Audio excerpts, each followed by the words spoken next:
Hmm. Okay. Tatanggal naman tayo ng gulong.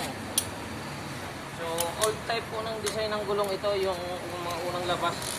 Yung bitornilyo pa. Yung ng Bajaj RE.